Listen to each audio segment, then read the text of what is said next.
5 pria hilang di pegunungan. Satu bertahan hidup berbulan-bulan, tapi mati kelaparan di tengah makanan. Bayangin nih, kamu menemukan jasad seseorang di sebuah kabin gunung terpencil. Dia kurus kering, tulang rusuknya terlihat jelas, dan berat badannya turun hampir setengah dari tubuh aslinya. Dan di sini penyebab kematiannya karena kelaparan. Nah, masalahnya di ruangan yang sama ada puluhan kaleng makanan. Ada pemanas gas juga yang masih berfungsi, ada selimut tebal, ada korek api, ada sepatu juga, ada jaket musim dingin. Dan orang itu hidup setidaknya 2-3 bulan sebelum akhirnya mati. Di sini dia tidak terikat, tidak dikurung, dan tidak terluka parah. Dia hanya tidak makan. Nah, ini tuh bukan cerita fiksi. Ini bukan eksperimen sosial juga, dan ini bukan legenda urban. Ini adalah kasus nyata tahun 1978 yang bahkan polisi Amerika menyebutnya, kami tidak punya satupun teori yang bisa menjelaskan semua fakta. Dan kasus ini dikenal sebagai The Yuba County Five. Lalu siapa mereka?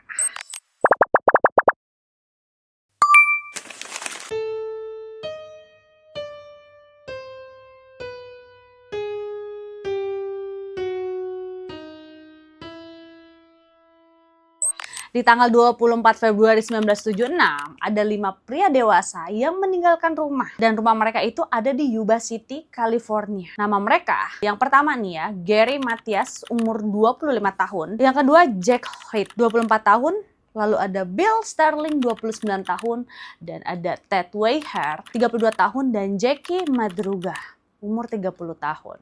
Di sini mereka bukan kriminal, bukan pemabuk, dan bukan gelandangan. Mereka adalah pria dengan disabilitas intelektual ringan. Mereka bekerja, mereka hidup mandiri, mereka pun punya rutinitas yang sangat teratur. Dan setiap hari hampir sama. Mereka tahu jam berapa harus pulang. Dan mereka tidak suka perubahan mendadak. Jadi malam itu mereka tuh pergi menonton pertandingan basket universitas. Nah di situ mereka tuh benar-benar bersemangat ya, karena di sana tim favorit mereka tuh menang. Dan setelah pertandingan mereka mampir makan. Itu tuh sekitar pukul 22 malam. Nah mereka naik mobilnya Jackie Madruga untuk pulang. Dan itu adalah terakhir kalinya nih mereka terlihat bersama.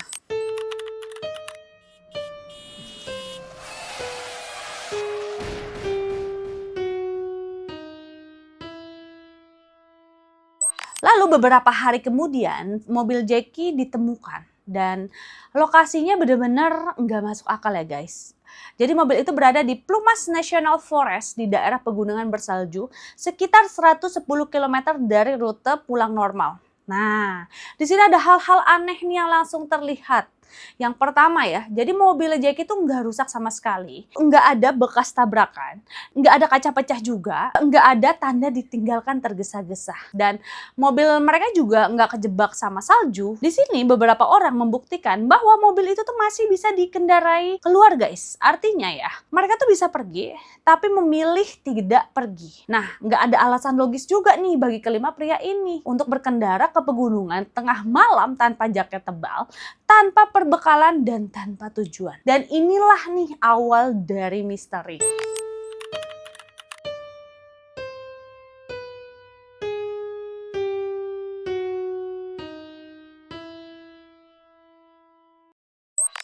Nah, beberapa hari kemudian ya, jadi di sini ada seorang pria nih melapor ke polisi. Di situ si pria itu tuh ngomong kayak gini nih, pada malam hilangnya kelima pria itu, dia tuh ngelihat sebuah mobil terparkir di gunung. Dan dia juga ngelihat 5 pria itu di sekitar mobil. Dan dia juga dengar satu dari diantaranya itu tuh berteriak, tolong, tolong kami. Setelah itu semua kembali sunyi. Jadi pria itu tuh ngaku takut ya, karena dia tuh memang sendiri dan memang sedang mengalami serangan jantung ringan. Jadi dia tuh nggak bisa turun dan ngebantu. Dan di sini ya kesaksiannya ini nih tidak pernah bisa diverifikasi. Tapi itu tuh benar-benar cocok dengan waktu dan lokasi. Dan jika itu benar, artinya mereka tidak tersesat sejak awal. Di sini mereka berhenti karena ada sesuatu.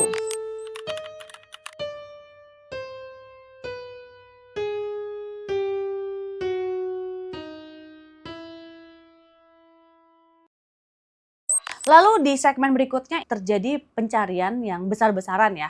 Jadi pencariannya dilakukan besar-besaran oleh relawan, polisi, tentara, dan helikopter. Nah, situasinya di sana tuh benar-benar salju tuh lagi tebal dan cuacanya buruk. Jadi berminggu-minggu itu tuh benar-benar nggak ada hasil. Dan di sini ya satu demi satu jejak mulai ditemukan. Dari mulai sepatunya, jaket, potongan kain. Nah, artinya jelas guys, mereka tuh berjalan kaki menjauh dari mobil.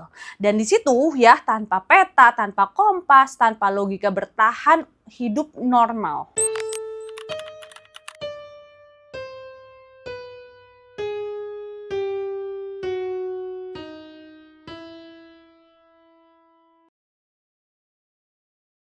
Lalu di tanggal 4 Juni 1978, lebih dari 3 bulan nih setelah mereka hilang ya, di sini tim pencari menemukan sebuah kabin penjaga hutan. Dan di dalamnya mereka menemukan Ted Weiher ya, di mana dia sudah mati. Berat badannya langsung turun guys ya, turun lebih dari 45 kilogram. Bayangin tuh ya. Terus juga janggutnya tuh panjang. Dan di sini tubuh dibungkus sama selimut. Jadi di sini kemungkinannya penyebab kematiannya adalah kelaparan dan hipotermia. Tapi ya di ruangan yang sama banyak makanan kaleng yang benar-benar tuh makanan itu tuh cukup untuk setahun. Dan pemanas gas juga tidak dinyalakan padahal ada. Dan kaleng makanan tidak ada yang dibuka dengan benar. Di sini kunci pembuka kaleng padahal tersedia. Dan Ted hidup berbulan-bulan guys di sana dengan nggak makan ya.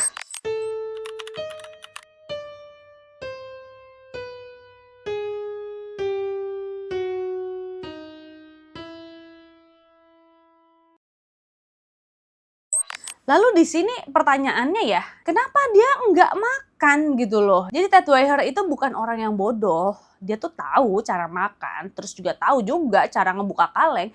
Tapi di sini kaleng makanan tuh ditemukan, dibukanya tuh salah guys. Jadi disobek paksa. Seolah-olah dia itu nggak paham atau takut gitu loh, kayak keburu-buru gimana gitu ya.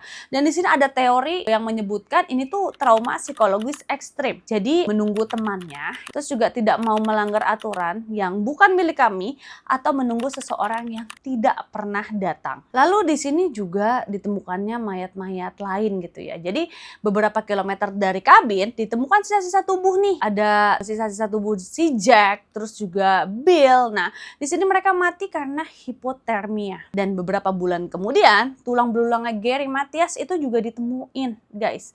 Anehnya di sini, Gary paling sehat. Gary punya riwayat militer juga. Dan di sini Gary minum obat skizofrenia secara rutin.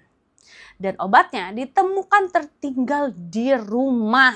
Beberapa saksi di sini melaporkan mereka tuh melihat ada pria asing, terus juga mobil lain, lalu juga ada cahaya di hutan dan di sini tidak ada bukti kuat, tidak ada tersangka.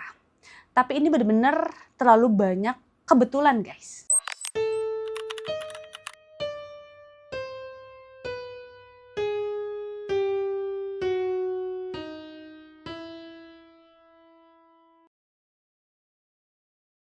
Dan di sini kita akan bahas beberapa teori psikologis ya. Jadi di sini beberapa ahli percaya mereka tuh mengikuti satu figur yang dominan. Jadi ketika figur itu panik, semuanya ikut.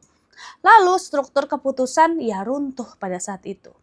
Tapi ini tidak menjelaskan Ted, guys. Dan benar-benar guys, dari kasus Yuba County 5 ini nih tidak ada akhirnya. Karena di situ benar-benar nggak ada pelaku sama sekali, terus juga benar-benar nggak ada jawaban dan benar-benar ya, kalaupun yang tadi ada saksi yang lihat itu pun juga kesaksiannya tidak diverifikasi. Jadi benar-benar guys, hanya 5 pria yang keluar menonton basket terus gak pernah pulang. Dan di situ ada satu pria yang hidup berbulan-bulan di tengah makanan. Aneh nggak loh? Ya, tapi malah memilih untuk mati kelaparan. Dan sampai hari ini tidak ada satupun teori yang bisa menjelaskan semuanya. Jadi menurut kalian coba ya, kira-kira penyebabnya apa? Boleh banget kalian komen karena gue juga pas tahu cerita ini benar-benar kayak gak masuk akal gitu ya. Ini kenapa ya? ada apa ya gitu loh ya yang terjadi tuh kenapa gitu. Boleh ya komen ya guys, menurut kalian kira-kira apa nih yang terjadi sama 5 orang tersebut ya guys. Oke, jangan lupa kalau misalnya kalian suka sama segmen Kamek Cerita ya, boleh banget kalian subscribe YouTube Kamek, terus di like, di komen, dan di share ya guys. Sampai ketemu di Kamek Cerita episode berikutnya guys. Bye, rekomendasi Kamek nggak pernah salah.